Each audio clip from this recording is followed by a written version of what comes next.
जय जगन्नाथ नमस्कार। आसतु नजर पकेबा मयूरभंज जिलार आज टॉप न्यूज अपडेट कौन कौन सब रही किंतु तापूर्व आपण मानक गोटे अनुरोध वीडियोटी को संपूर्ण देखंतु आ जो मैंने प्रथम करी चैनल को आछंती सब्सक्राइब करंतु जाफल प्रत्येक नूतन वीडियो नोटिफिकेशन आपण सर्वप्रथम पाई परिबे। आज प्रथम खबर स्थानीय भंजपुर रे मां को 72तम पूजा अवसर में बुधवार ठारू आरंभ होता 12 दिनिया 30तम अंतर्राज्य दधात्री मेला मुख्य अतिथि राज्य गृह निर्माण उन्नयन तथा साधारण उद्योग मंत्री डॉक्टर कृष्णचंद्र महापात्र उद्घाटन करछंती। कार्यकारी सभापति नगरपाल कृष्णानंद महांती पौरोहित्य अनुष्ठित उत्सव में सम्मान्य अतिथि भाव विधायक प्रकाश सोरेन और भादव भांसदा एवं शक्तिमान जिम्नासियम प्रतिष्ठाता परेश चंद्र महांत जोगदे मेलार सफलता कामना करछंती।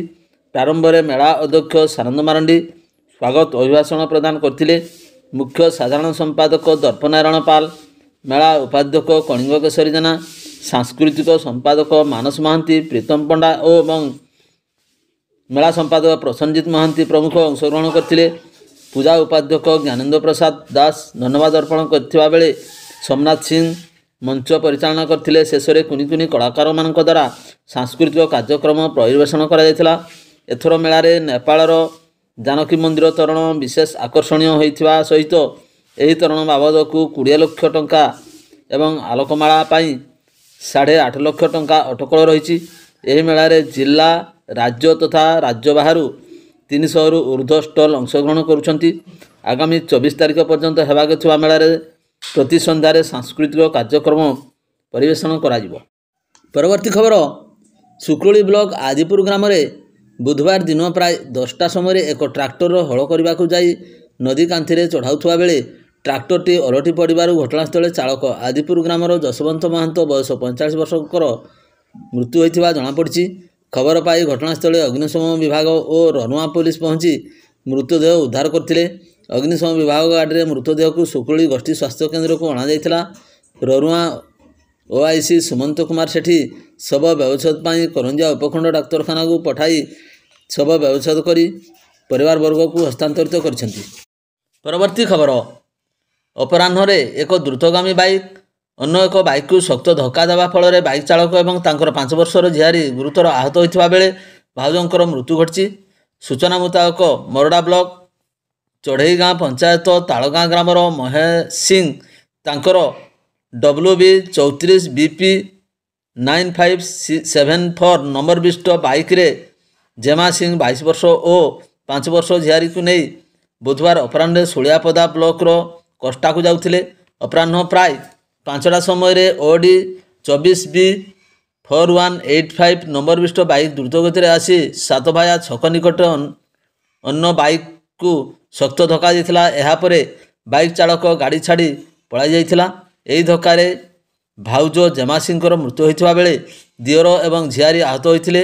सातभाया लोके जेमा को उद्धार कर कष्टा डाक्तखाना नहीं जाइथिले। सेठारे डाक्तर तांको मृत घोषणा करथिले। पुलिस यार तदंत कर दृढ़ पदक्षेप ग्रहण करने को दाबी होउछि। परवर्ती खबर करंजिया ब्लॉक समतला पंचायत कदमबाड़ा गाँ निकट में थिबा एक नाल निकटरू एक 7 फुट लंबर अजगर साप वन विभाग द्वारा उद्धार करा जायछि। कदमबेड़ा गाँव खगपति महांत यही अजगर को देखी गाँ लोक खबर देते। गाँ लोके वन विभाग को खबर देते। वन विभाग पक्षर साप धराली घटनास्थल पहुंची साप को काबू करने पर नहीं जाइथिले। परे याकू जंगल में छड़ा जीव बोली सूचना देछंती। परवर्ती खबर बैसिंगा थाना अधीन आग्रिया स्थित हनुमान मंदिर रे कुड़माली चलचित्र अभागार शुभ मुहूर्त बुधवार अपराह्न 4टारे आयोजित हो जाइछि। स्वप्नेश्वर म्यूजिक प्रथम कुड़माली चलचित्र अभागार बंगीय अभिनेता अभिनेत्री मुख्य चरित्र रे नजर आछंती प्रशांत कुमार कहानी रे दिव्यज्योति महांत प्रयोजक थिबा बेले निर्देशना देउछंती पप्पू राउत। जड़े उदीयमान युवक रोजगार आशारे किभली सरपंच प्ररोचन अपराध दुनिया रे पाद थापी विपथगामी होउछंती यही होउछि चलचित्रर मुख्य कहानी।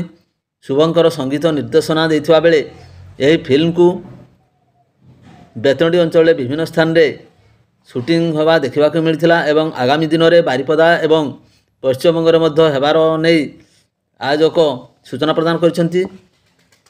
चलचित्र शुभ मुहूर्त अवसर बंगीय ଅଭିନେତା ଶୈଳେନ୍ଦ୍ର, ଅଭିନେତ୍ରୀ ରିତୁ ଏବଂ ଇସ୍ପିତା। ବେତନଟି ଗଡ଼ଦେଉଳିଆର ପ୍ରସିଦ୍ଧ ୟୁଟ୍ୟୁବର ପ୍ରୀତିରଞ୍ଜନ ପ୍ରଧାନ, ରଜତ ପ୍ରମୁଖ ଭିନ୍ନ ଭିନ୍ନ ଚରିତ୍ରରେ ଆସୁଛନ୍ତି। ତେବେ ବେତନଟି ଭଳି ଇଲାକାରେ ଚଳଚ୍ଚିତ୍ର ସୁଟିଂ ହେବାର ଖବର ପାଇ ସ୍ଥାନୀୟ ଅଞ୍ଚଳରେ ଲୋକଙ୍କ ମଧ୍ୟରେ ଉତ୍ସାହ ଦେଖିବାକୁ ମିଳିଛି। ପରବର୍ତ୍ତୀ ଖବର, ଓଡ଼ିଶାର ସ୍ୱାସ୍ଥ୍ୟମନ୍ତ୍ରୀଙ୍କୁ ବିଜେପି ପକ୍ଷରୁ ବାରିପଦାର ସର୍କିଟ ହାଉସଠାରେ ସ୍ୱାଗତ ସମ୍ବର୍ଦ୍ଧନା ଜ୍ଞାପନ। ବୁଧବାର ଦିନ ପ୍ରାୟ ଗୋଟାଏ ସମୟରେ ଓଡ଼ିଶାର ସ୍ୱାସ୍ଥ୍ୟମନ୍ତ୍ରୀ ଡକ୍ଟର ମୁକେଶ ମହାଲିଙ୍ଗଙ୍କ ବାରିପଦା ଗସ୍ତରେ ଆସିଥିବା ବେଳେ ବିଜେପି ପକ୍ଷରୁ ବାରିପଦାର ସର୍କିଟ ହାଉସଠାରେ ସ୍ୱାଗତ ସମ୍ବର୍ଦ୍ଧନା ଜ୍ଞାପନ କରାଯାଇଛି। ତେବେ ଏହାପରେ ମନ୍ତ୍ରୀ ବାରିପଦାର ବିଭିନ୍ନ କାର୍ଯ୍ୟକ୍ରମରେ ଯୋଗଦାନ କରିବା ସୂଚନା ମିଳିଛି। ପରବର୍ତ୍ତୀ ଖବର, ବେତନଟି ଥାନା ଅଧୀନ ପୁରିନ୍ଦା ପଞ୍ଚାୟତ ଅଧୀନ ସଂସା ଗ୍ରାମରୁ ଜୈନିକ 25 ବର୍ଷିଆ ଯୁବତୀ ନିଖୋଜ ହୋଇଥିବା ଘଟଣାରେ ବୁଧବାର ରାତି 9ଟାରେ ନିଖୋଜ ମାମଲା ରୁଜୁ କରି ତଦନ୍ତ ଆରମ୍ଭ କଲା ବେତନଟି ପୋଲିସ। ଏତଲା କାରଣୀ ଯୁବତୀଙ୍କ ମାଆଙ୍କ ଅଭିଯୋଗ ମୁତାବକ ରାତିରେ ଖାଇ ପିଇ ତାଙ୍କର ଝିଅ ଘରେ ଶୋଇଥିବା ବେଳେ ଭୋର ହେବା ସମୟରେ ଉଠି ଦେଖିଲା ବେଳକୁ ଘରେ ତାଙ୍କୁ ପାଇନଥିଲେ।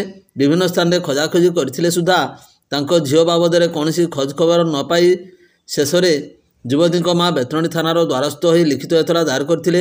ଏନେଇ ବେତନଟି ପୋଲିସ ବୁଧବାର ରାତିରେ ଏକ ମେନ୍ ମିସିଂ ମାମଲା ରୁଜୁ କରି ତଦନ୍ତ ଆରମ୍ଭ କରିଛନ୍ତି। ପରବର୍ତ୍ତୀ ଖବର, ବେତନଟି ଡାକ୍ତରଖାନାରେ ଥିବା ଡିଜି ମେସିନ୍ରୁ ବ୍ୟାଟେରୀ ଚୋରି ଘଟଣାରେ ଥାନାରେ ଏତଲା ଦେଲେ ଡାକ୍ତରଖାନା କର୍ତ୍ତୃପକ୍ଷ। ସୂଚନା ମୁତାବକ ବେତନଟି ଡାକ୍ତରଖାନା ପରିସରରେ 2ଟି ଡିଜି ମେସିନ୍ ଲାଗିଛି।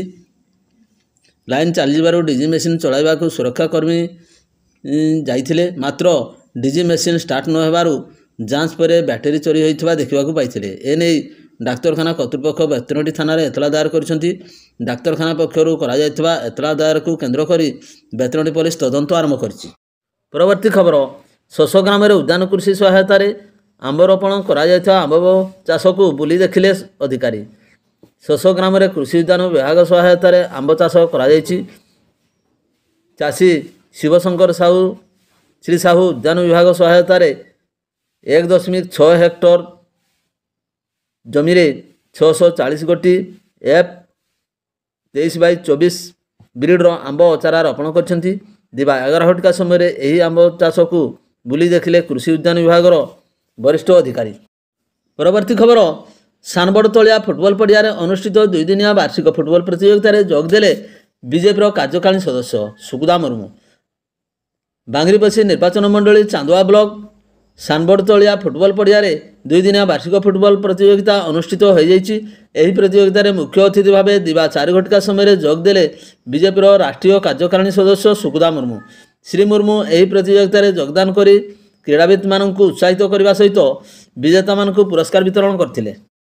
ପରବର୍ତ୍ତୀ ଖବର, ବିଷଇ ବ୍ଲକ ପରିସରରେ ଗ୍ରାମ ଜଳ ଯୋଗାଣ ବିଭାଗ ପକ୍ଷରୁ ଗ୍ରାମ ପାନୀୟ ଜଳ ସ୍ୱଚ୍ଛତା କର୍ମଶାଳା ଅନୁଷ୍ଠିତ। ମୟୂରଭଞ୍ଜ ଜିଲ୍ଲାର ବିଷଇ ବ୍ଲକ ପରିସରରେ ଦିବା 12 ଘଟିକା ସମୟରେ ବିଡ଼ିଓଙ୍କ ଅଧ୍ୟକ୍ଷତାରେ ଗ୍ରାମ ଜଳ ଯୋଗାଣ ବିଭାଗ ପକ୍ଷରୁ ଏକ କର୍ମଶାଳା ଅନୁଷ୍ଠିତ ହୋଇଯାଇଛି। ଗାଁର ଲୋକମାନେ କିପରି ଶୁଦ୍ଧ ପିଇବା ପାଣି ପାଇପାରିବେ ଏବଂ ଜଳକୁ କିପରି ଶୁଦ୍ଧିକରଣ କରାଯାଇପାରିବ ସେ ନେଇ ଏହି ବୈଠକରେ ଆଲୋଚନା କରାଯାଇଥିଲା। ପରବର୍ତ୍ତୀ ଖବର, ଚଢ଼େଇପାହାଡ଼ଠାରେ ଡିଜିଟାଲ ସେବା ପାଇଁ ଜିଲ୍ଲାପାଳଙ୍କୁ ଦାବି ଜଣାଇଲେ। ମୟୂରଭଞ୍ଜ ଜିଲ୍ଲାର ଅନେକ ସ୍ଥାନରେ ଏବେ ବି ଅପହଞ୍ଚ ଡିଜିଟାଲ ସେବା, ଫଳରେ ଲୋକେ ନାହିଁ ନଥିବାର ଅସୁବିଧା ସମ୍ମୁଖୀନ ହେଉଛନ୍ତି। ଚଢ଼େଇପାହାଡ଼ି ଭଳି ଆଦିବାସୀ ଅଧ୍ୟୁଷିତ ଗ୍ରାମ ଦୀର୍ଘଦିନ ହେଲା ଡିଜିଟାଲ ସେବା ଉପଲବ୍ଧ ହୋଇପାରୁନାହିଁ, ଫଳରେ ବିଶେଷ ଭାବରେ ଛାତ୍ରଛାତ୍ରୀ ଅସୁବିଧାର ସମ୍ମୁଖୀନ ହେଉଛନ୍ତି। ଏନେଇ ଦିବା 1 ଘଟିକା ସମୟରେ ସ୍ଥାନୀୟ ସମିତି ସଭ୍ୟା କୁନି ସର୍ଦ୍ଦାର ଜିଲ୍ଲାପାଳଙ୍କୁ ଲିଖିତ ଅଭିଯୋଗ ଜଣାଇଛନ୍ତି। ପରବର୍ତ୍ତୀ ଖବର, ଝାରପୋଖରିଆ ସ୍ଥିତ ଅର୍ଦ୍ଧନିର୍ମିତ ଓଭରବ୍ରିଜ୍ କାମ ସାରିବାକୁ ବ୍ଲକରେ ବିଡ଼ିଓଙ୍କ ଜରିଆରେ ଦାୟିତ୍ୱ ପ୍ରଦାନ। ଦୀର୍ଘ ଦିନ ପରେ ଝାରପୋଖରିଆ ସ୍ଥିତ 18 ନମ୍ବର ଏବଂ 49 ନମ୍ବର ଜାତୀୟ ରାଜପଥ ମରଣଜନ୍ତା ତଥା ଅର୍ଦ୍ଧନିର୍ମିତ ଓଭରବ୍ରିଜ୍ ପାଇଁ ଅଞ୍ଚଳବାସୀ ନାହିଁ ନଥିବାର ଅସୁବିଧାର ସମ୍ମୁଖୀନ ହେଉଛନ୍ତି।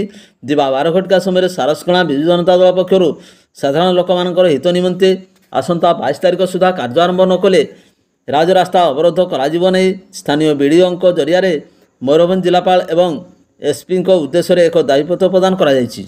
ଭିଡ଼ିଓଟିକୁ ଶେଷ ପର୍ଯ୍ୟନ୍ତ ଦେଖିଥିବାରୁ ଅନେକ ଅନେକ ଧନ୍ୟବାଦ।